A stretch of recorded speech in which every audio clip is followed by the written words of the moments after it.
What's up, nerds and nerdettes, and we little nerdlings all? It's your buddy Big John and Jim, a two-gun picture presents live with some comments and AMA. So how's it going, everyone? This has been, okay, a little bit better on the angle there. Okay. It's been a pretty good week.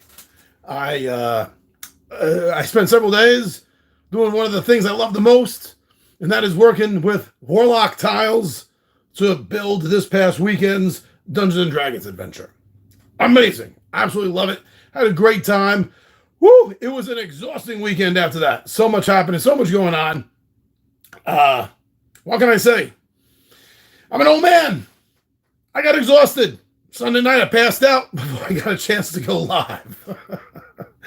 So I apologize for there being no Pixie playthrough last night. I'm at a part where I have to, I'm going to play something new because I'm finished with the Prophecy of Talor, a Hero Quest. So I want to take some weeks off. I've been playing Hero Quest for, the last 13 of the Pixie playthroughs have been that. So it's about time. Whew. Enough lights on in here. I think it looks good in here. What do you think? Enough light? Lighting okay? I always worry about lighting in here. Shitty old apartment. You didn't hear that. I love this apartment. All right, so it has it's been a slow week, a slow month, that is, for comments. And I've been through this before, and I think really part of the problem is me. Is that I just never carve out the time to go and manually say, hey everyone, thanks for spending the time, watching one of the videos, allow me to answer you. Or to comment back in your comments or whatever. That's probably hurting me. And I know in the past I've said I try to do better, but I get into this machine-like mode, where everything in my life becomes this conveyor belt. And if something's not on the conveyor belt, it gets very difficult for me to remember to put it on the conveyor belt. This has become a drinking game. Every time I say conveyor belt, you take a shot, you'd be loaded by now. Pre-drink lunch, huh? All right, so that's what's been happening here. We are getting ready to switch. This Sunday, I'm going to be playing Return to Dark Tower. That's always a lot of fun. I might be playing that with Ron. I'm not sure if he's going to have time. But if it's going to be anything more than one player, like one player, I'll run at night. I'll probably start about 8 p.m. probably. But if it's anyone else is joining me, I'm not going to make them play on a Sunday night. Before work? I'll play in the afternoon. Anyway, we'll see how that goes. We'll see where that's at. All right, so let's start from the most recent and work our way back up to the beginning of the month here. And the first 4 comments between 3 different videos is all our buddy, the Shogunstein. His great channel. Please go check him out. I fully support the Shogunstein. So 2 comments. For What's in the Pixies Box, Funko Games, which just dropped. That was my most recent. And he says, Raiders was the first movie I remember seeing 4 times in the movie theaters. First time was Lowe's in Levington on Hempstead Turnpike. All right, well, listen, this isn't a contest. But the first movie I remember seeing multiple times is Star Wars. Over in the Dale Theater on 231st Street in the Bronx. And that summer, I saw it about 25 times. Yeah, the birth of nerdom. And then, during that time, that's the same summer, that in August, I discovered Dungeons & Dragons. So, it's just like, that whole summer, my mind was just completely blown out of its skull over all the fantastic nerd things that are coming into my life and showing me, hey, John, it's okay that you don't like baseball and football and sports. It's okay you're not into cars and camping and hiking and hunting and fishing. Here's something else that you might like. Man, did I ever. Also says, Funko is done with games now, right? Okay, Shogunstein, I just saw this while I was eating lunch before I got on, and I started going through, let's see what I can see here. I'm like, what the hell is Shogunstein talking about? So I did a Google search. I went to Funko. Couldn't find anything in the categories for games at all. Nothing. Then I did a Google search specifically just Funko games. And instead of going to the Funko site, I saw another link. For one of their Funko Pop games. So I went there. That link brought me to Funko. And it had me in the section for games. But when I clicked out of it and went back to the categories section, there was no games there. I can't find any games listed for Funko games coming out for 2025. I can't find any listing of any new titles by Funko games in the Funko website. I think you're right. Now, let's talk about Funko games then for a second. I think they were fun, right? The ones I have, the ones I've played, I've enjoyed, I've had a good time with. Now, as far as board games go, in general, I think that the Funko Pop game lines was a good game line for younger board gamers and families with, some youngsters at the table. As far as more seasoned gamers go, I don't think they had the greatest selection of games for that category of gamer. They were a little fun, but they weren't the kind of fun games that, you're going to get a gaming group to sit down and play regularly. Not when there's so many other options in the market. Maybe that has something to do with why they're not putting out more games. Maybe not. I mean, they follow the money, right? Isn't that what it always comes back to? Follow the money. And if something is getting closed down, odds are it wasn't making the money. But maybe that's why they weren't making the money. Just because myself, possibly you or others, may have enjoyed some of the Funko Pop games, or Funko games. They weren't all Pops. So there were some Funko Pop games. Some were just Funko games. But yeah, there wasn't enough of us. There wasn't enough of us enjoying it, enough of us ultimately spending money to buy the products. Regardless of how well we may have talked about it. I'm not the only one that has made videos on Funko games. But none of that matters if they're not actually seeing the sales. So that's the only thing I can think of. But yeah, you brought that to my attention. I had no idea, Shogunstein. Huh. Now, he also made a comment for Tales of the Table, Judge Dredd, The Cursed Earth. Now, this is a Tales of the Table I had done earlier. Not Tales of the Table. Tabletop Takeout. This is a tabletop takeout that I had done a few years earlier, but got taken down. I don't know why. So I redid it. And you say that you enjoyed Stallone's Judge Dredd. Okay. Right? Each to their own. As I often say, beauty is in the eye of the beholder. And that's not just beauty. That's anything one likes. So, okay, Shogunstein liked the Sylvester Stallone version of it. I personally think it was a giant pile of garbage. I don't think they got the characters right. I don't think they got the world setting right. I don't think the writers had much of an understanding of Judge Dredd other than a casual conversation they may have had with someone who's heard of Judge Dredd, who knew Judge Dredd. And they had a conversation with the writers, and the writers just took the basics of that. And that's what it felt like to me. Yeah, I am in the camp. That the worst thing the movie did, out of a ton of things that they did bad, the worst thing that movie did, Judge Dredd always takes his helmet off. No! And that only happened because Sylvester Stallone's fucking ego is bigger than the goddamn planet. There is no way he would have been a strong enough actor, like, let's say, Boris Karloff, to allow his entire face to be covered in a movie. No, that prissy boy, that little prissy boy could never, ever do anything where his freaking face isn't seen. God forbid somebody not see that hot mess of a fist fight he calls a face. Horrible. Absolutely horrible. Oh, and I don't care if anyone tells Stallone about this. I'm not one of these cowardly little, I'm at my keyboard, screw him. I don't care.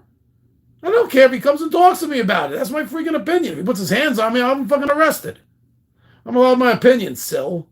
All right? I think he was a piece of shit for that role. I think he was a piece of shit for forcing his face in the movie. Completely bad. But you like it. You like it. I think Carl Urban movie is highly, highly superior to that. But it didn't do well enough. It didn't do well enough for them to garner enough interest to bring Carl Urban back for a sequel. That guy needs a serious series of movies. I thought he was getting it with Star Trek, but that kind of petered out quickly, didn't it? Carl Urban needs a goddamn franchise because he gets too old. Then it's going to be too late. What's in the Pixies back? Oh, no, this was this week's. I'm sorry. The Funko Games was the week before. So for this past week's What's in the Pixies box, we got our buddy the Shogun Scene back. And for the Catan Studios unboxing, he says some people, for some reason, like to die on Catan, Splenda, and Ticket to Ride. But these games often got them into gaming. And years later, unlike many games, that these games are still played by many, unlike those $200 Kickstart games that end up $40 at the used game sales. Now, if you've been following my channel for a while, specifically if you've been following the comment section for a while, you know how Shogunstein absolutely despises every single game that costs more than maybe $40 to produce. And I get it. Money's tight. But that's like saying that you despise everything that's out of your price range. You can't despise every single thing that you just can't afford. I'm sorry. I'm your buddy Shogunstein. Love you. Love your support. Love your channel. But sometimes you get too whiny over this whole BS that, oh, this game sucks because it's too much. Price doesn't make a game suck. Okay? Get the hell off of that high horse. Price makes a good game unbuyable and therefore unplayable.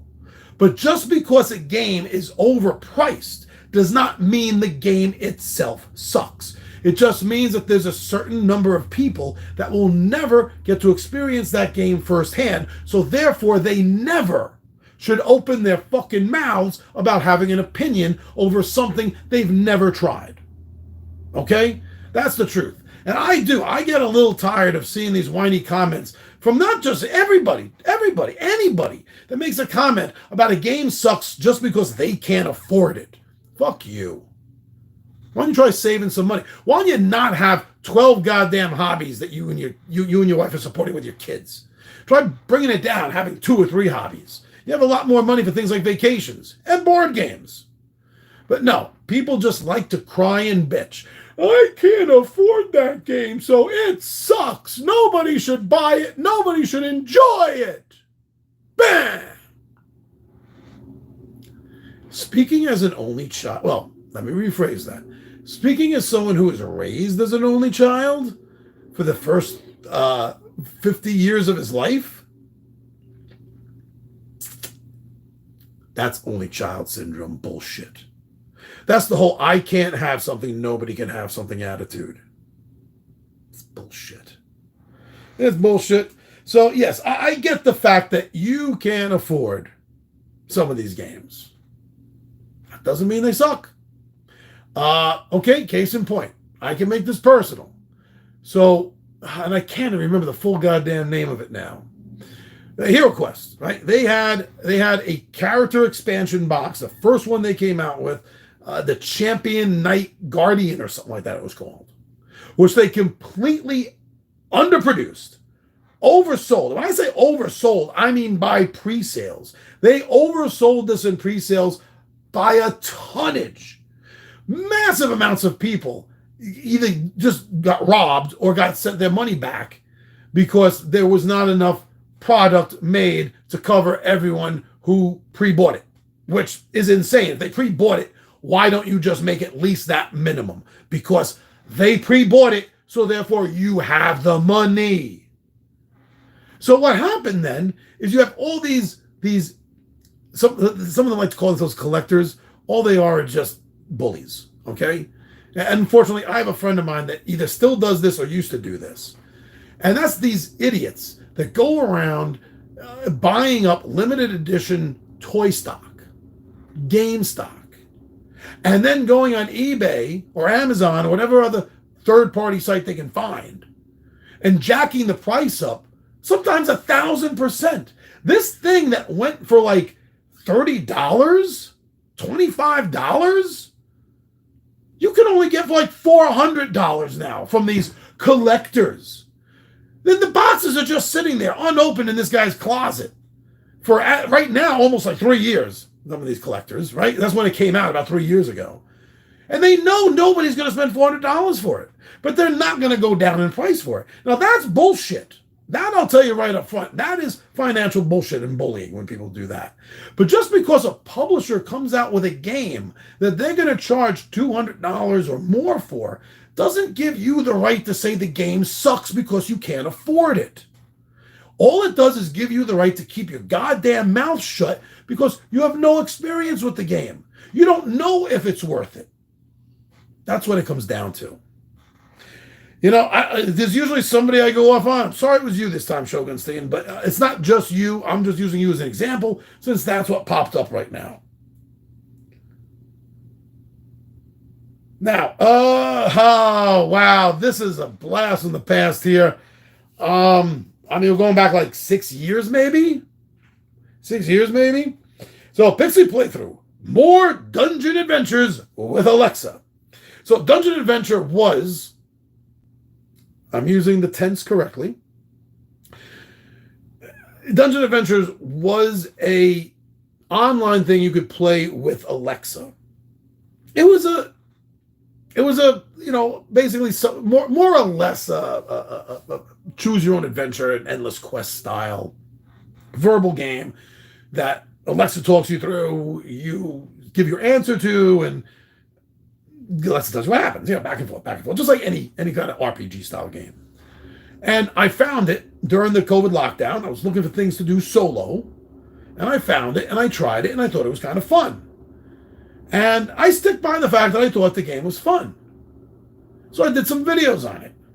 And over the years, I've had quite a few people, more than I thought, making comments about the videos for this game. That's because there's not a lot of people that really made videos on it.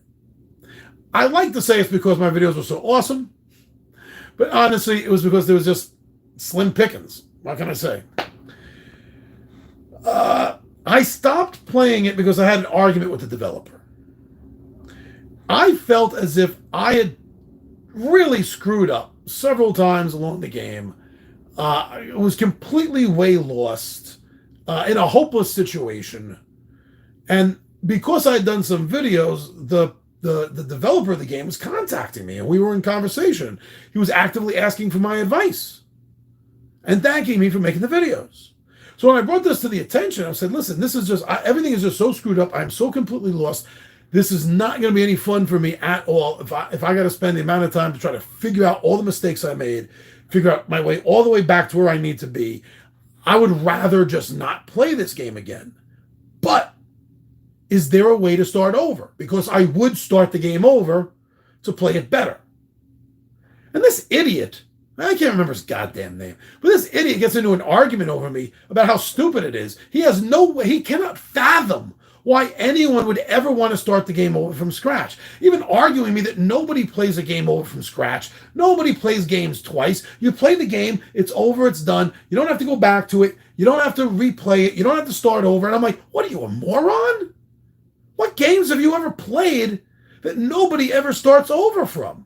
What games have you ever played that never get played again, which is essentially starting over again? What video games have you played where you can't make multiple accounts and play multiple times in multiple ways so you don't make the same mistake over? No, this idiot, this moronic idiot was so blind to what I was saying and so deaf to this accident of a human being just could not fathom at all any of the reasoning points I made, making me feel like I was a complete and utter moron for ever suggesting that anybody would ever want to start a game over or play through it another time or have a different account open up to it. No.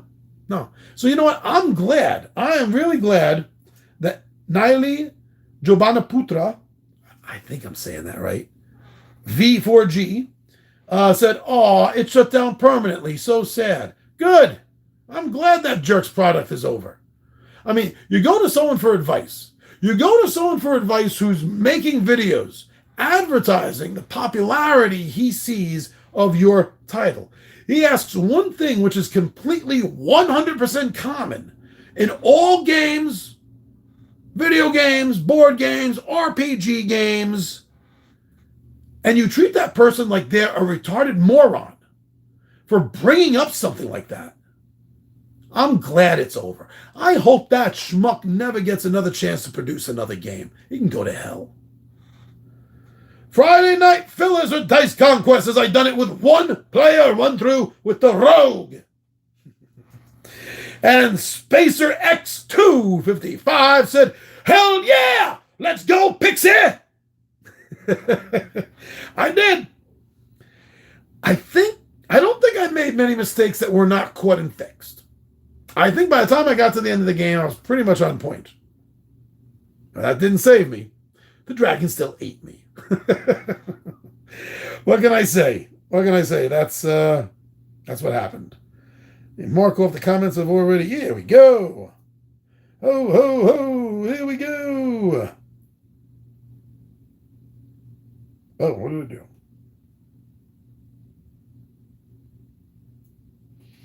Yes. Okay. No, there I am. All right. Friday Night Phil, yes. For that, also, we have a comment from Shogunstein again. Who knows if he's ever going to leave another comment here.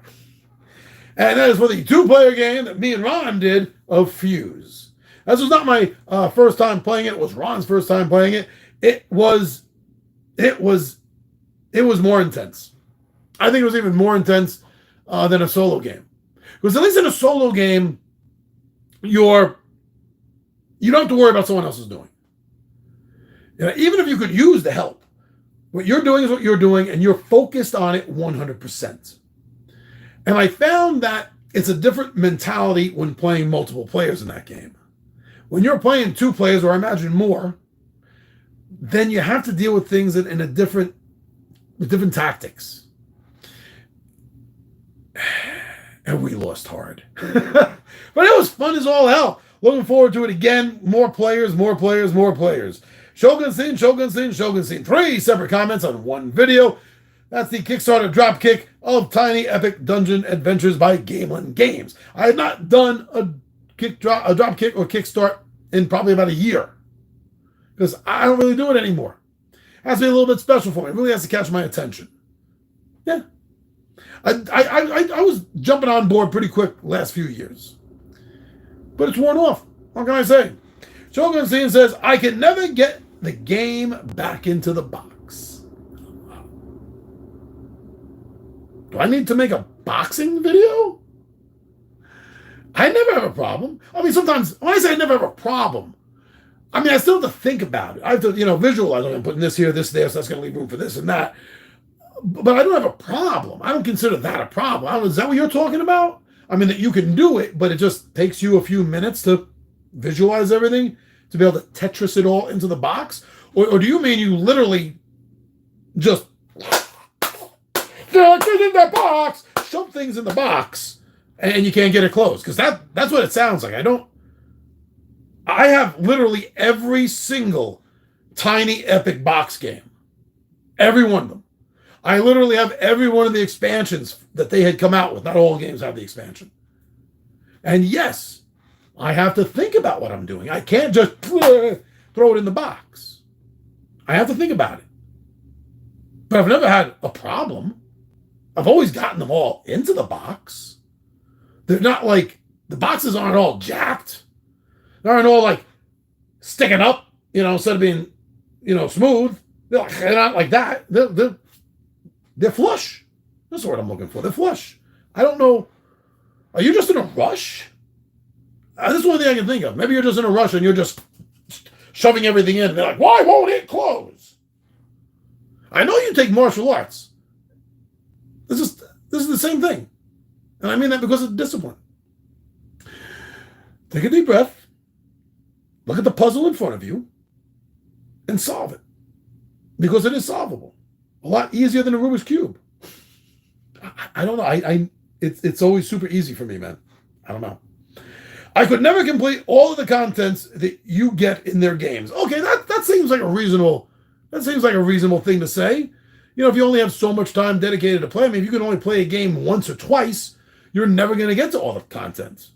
You get to all the content by playing the game 3, 4, 5 times. That's the same way you get to an honest opinion for a review of a game. You don't give an honest review for a game after 1 or 2 playthroughs. You can give a initial thoughts video. You can't do like, this is my hardcore review. No, you only played it once or twice. Shut up.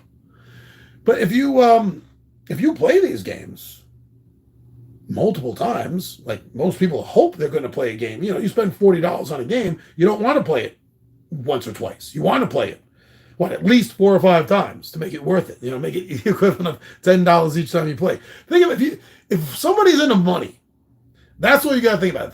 Think of the price of the game. Like take a $50 game, okay? And you play that 10 times, then that's the equivalent of being charged $5 per game. If you play that 50 times, it's the equivalent of you being charged $1 each time to play the game. So the less you play a game, the more it costs you. The less you play a game, the more money you waste. The more often you play that game, the more money you get out of it. That seems very logical to me. Great local company here in Arizona. Yes, that's right nearby where you are. Arizona, way too hot for me, even to visit. But no, very cool, very cool. I've never had a problem with time. I think there was a problem I had once where something didn't come with the product, and I wrote them to it, and like right away they took care of it. Right away. So I have no problem with them. I like them. Gaming Radar from Mutagen. Another old friend of ours here at the channel, Starship Chiru Studios 7097. So about Mutagen, it says it sounds like Diesel Punk version of Shadowrun. I know of Diesel Punk, lightly, never played it. Shadowrun, you said. Yes, I'm very familiar with Shadowrun. Going back to the late 80s, early 90s. It does have a bit of a Shadowrun feel to it. So I can concur with you on that. Kind of like a Controlled Gamma World, if you know that role-playing game, but a controlled version of it, not an apocalyptic version of it. It's something else I see. Meeting Isle of Dr. Moreau style. It does cover a few different genres that it emulates. Some that it's reminiscent of, But it's a very, very interesting game, which is why it's on my radar. I mean, if I did a gaming radar on every single board game that drops, I'd probably be doing 3 or 4 radars at least a day. I do 4 a month. So for a game out of that many to get into my 4 a month schedule, when it could probably be 40, 50, 60 in a month, I think that says something. That says something about interest. Yeah. Shogun Steen said that, oh my God, are we here already? We are here already. Look at that. Yeah, Shogun Steen's viewer comment for last month's AMA was legendary. We'll see if he still thinks I'm legendary. At least I'm being honest.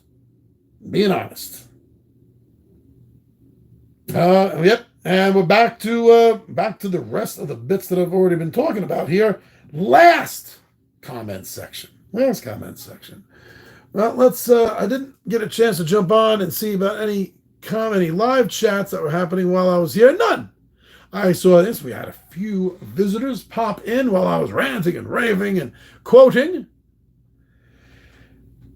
But no one has stayed for a comment. That is fine, but I am ready. I mean, any one of these videos I do, I'm cool to answer any questions you text in there to me. Anything that shows up in the message bar. Sure. Why not? I think anyone doing any sort of live feed should always be open to the fact that it can at any moment become an AMA. That's just what happens sometimes when things go live. So yeah, this week will end off pretty fun. So I put out some feelers. It may be a one-player game, maybe it won't be. But Friday night, I'm gonna go back to a title I haven't played in a while, and I always get yelled at. I always get yelled at because I do something wrong. So I'm gonna go through all the old notes, the comments, the yells. I'm gonna get a little card, index card, and I'm gonna jot down little notes of all the things people have said that I've done wrong in the game before, and I'll make sure not to do that again. Because it is a fun game. I do want to play it more. There's so many other titles, so many others, and I know they're getting ready to do a Bag of Dungeon 3. 2 is the forest. 1 is a dungeon. 2 is the forest. I have no idea what 3 is. I haven't looked anything up. It's been a while since they sent me a message about it. It was the last time I played. When I did Bag of Dungeon 2. When I did Bag of Dungeon 2, they commented on it saying that there was a third one in development. So I don't know. Magma Caverns or City Streets? We'll find out. Anyway, we're going to have some fun with that on Friday night. That'll be going live at 9 p.m. on Friday night. So come by and check that out. Like I said, I don't know if it's going to be a one-player or a multiplayer, but it's a good, quick, fun dungeon delve game. And then Sunday will be Return to Dark Tower. So come by and check that out. If it's one player, I'll probably be starting at about maybe 8 p.m. And if it's multiplayers, I'll probably end up playing it in the afternoon when whoever it is interested in playing it has time, maybe 2 in the afternoon. Don't quote me on that. I'll post something. All right, so thank you very much for joining me. I'm your buddy Big John G for Two Gun Pixel Presents Legendary Gaming, and I am